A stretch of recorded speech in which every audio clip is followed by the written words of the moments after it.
welcome to Texas Honda channel, everybody. So as you can see, there's an amazing rainbow right now. It just got done raining here in Texas, and I gotta say that's really wicked. I love it. Anyways, so I got the new blow-off valve a subscriber sent to me, which is right here. I just want to say thank you to Luis from Phoenix, Arizona, who sent this to me. Really appreciate it, and it looks to be a little bit better design than the one I had on the car. So I'll show you that real quick. All right, so this is the one that he sent me, and this is the one that was on the car. This one had a bolt instead of an adjuster screw. So you can see it definitely couldn't withstand the boost pressure. But this one here, I will be swapping this over. The little piece right here broke off, but I'll be swapping that over. This one actually has an adjuster, so you can move the top hat around. I had to take this piece off of this one. Not a big deal, real easy.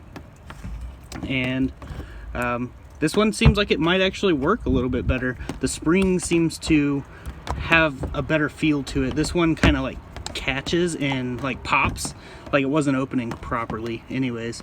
So it's not even a good blow-off valve. But I'm gonna go ahead and put this one on the car, and we'll see if that fixes the blow-off valve issue, which it should. For now, I do plan on saving up and getting a better one. As you can see on this here, I gasket sealed the crap out of it. That's what I like to do on these, just to make sure that they don't, you know, leak around there. Which this didn't leak around the base of it. It was only from the part that got all messed up. The only spot that it leaked from was this area where the bolt goes in. But this one looks to be a little bit stronger, and it looks a little thicker, so it might actually be stronger. So we will find out. I still need to get the head gasket. I'm waiting on the shipping for that. The head gasket will be here Monday, unfortunately, and it's Wednesday, so it's going to be next week, unless it arrives early, which would be freaking sweet. But huge shout out to Best Line Racing. They really came in last minute, and I really appreciate it. They're the ones who bought the Cometic head gasket and my orange silicone radiator hoses, because if you didn't see, this radiator hose right here was really swollen up. I ended up getting a cheap replacement for the time being, but I ended up getting a new thermostat as well. It's a 170 degree temp thermostat. I had a 180 in here, so it should cut down a little bit on the temps as well. But right now, currently, I can still drive it, but it does overheat. So I'm just not driving it at this current time. So I will put that piece there on. Once the head gasket comes in, I'll tear the head down in a video for you guys, show you all that stuff and show you how it looks. Maybe even go into a little bit of detail while I tear it down, so you guys can actually see how I remove the cylinder head the easiest way. But yeah, I just wanted to give Best Line another shout out, say thank you so much. And D-Built Series, which is Luis from Phoenix, Arizona, thank you so much for the blow-off valve. Really appreciate it. Saved me a little bit of extra money so I could get those silicone hoses. But we will definitely get this thing back up and running here soon. I have plans of getting a smaller turbo exhaust side housing and taking all of the compressor side and all that and putting it in that housing, so I get a little bit quicker spool, and we'll make a little bit more power. And then next will be the Skunk 2 intake manifold, and we'll go from there.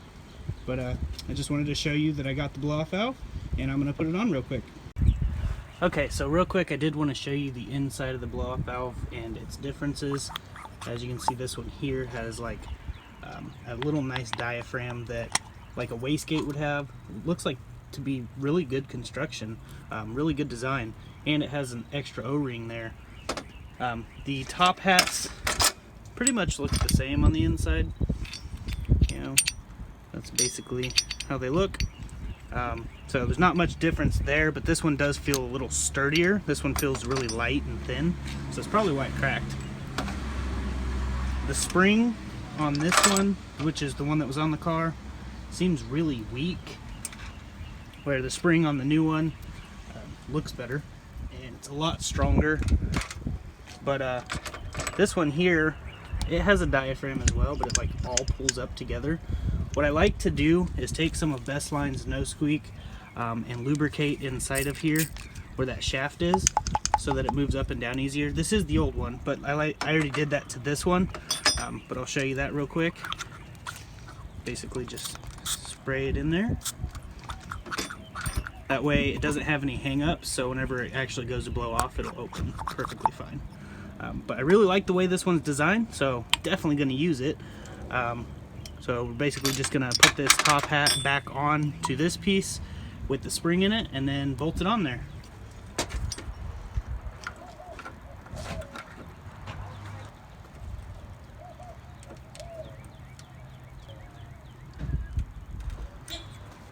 What I found kind of cool about this is that it's adjustable, so you can actually adjust it in different directions for wherever you want the nipple to show.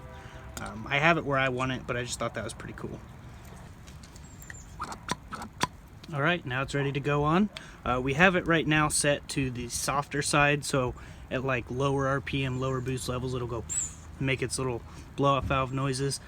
But whenever we turn the boost up, where it's at right now is technically supposed to be 30 psi, we're going to want to stiffen this up. That way it doesn't creep open under boost pressure, because that's what was happening with the other one as well. When we'd start to get up to like 30 psi, this would just kind of creep open and it'll let boost escape. So it would go to 30 and then it'll go back down to like 27, 28 and just stay there. So this should help that problem since we actually have an adjuster screw now. So I'm going to go ahead and tighten it down.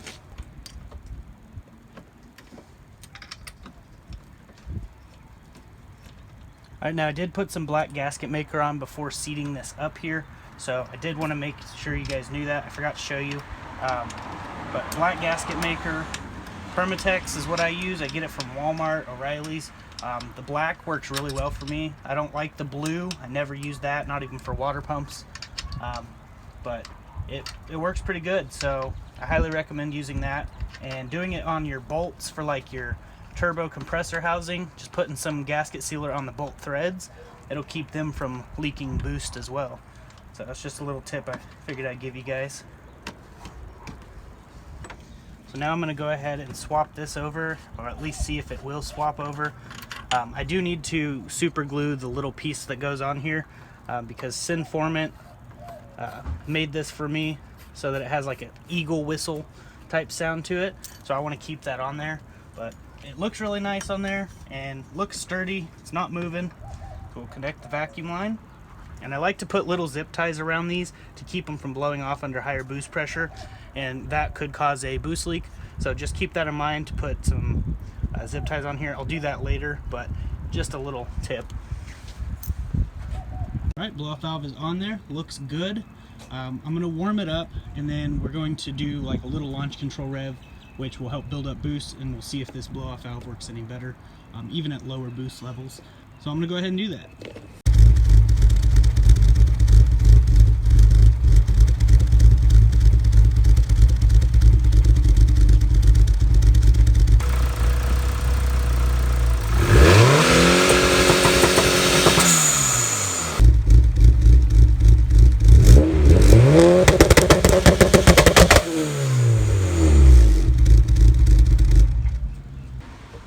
Well, there you have it. Blow-off valve definitely works. So I'm not going to be driving this or doing anything like that. Again, we're just going to wait till the head gasket. Temps are fine. I just didn't want to push it too far. There's only 5 pounds of boost, so it should be okay.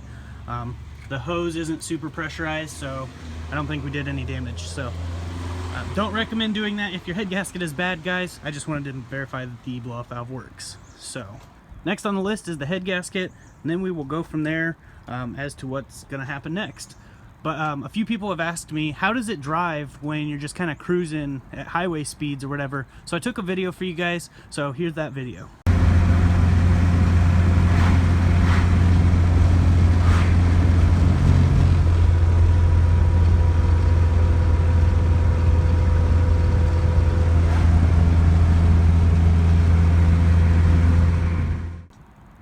As you can see, the car rides really nice. The air-fuel ratios are in a really good spot, and that's with VTEC locked in.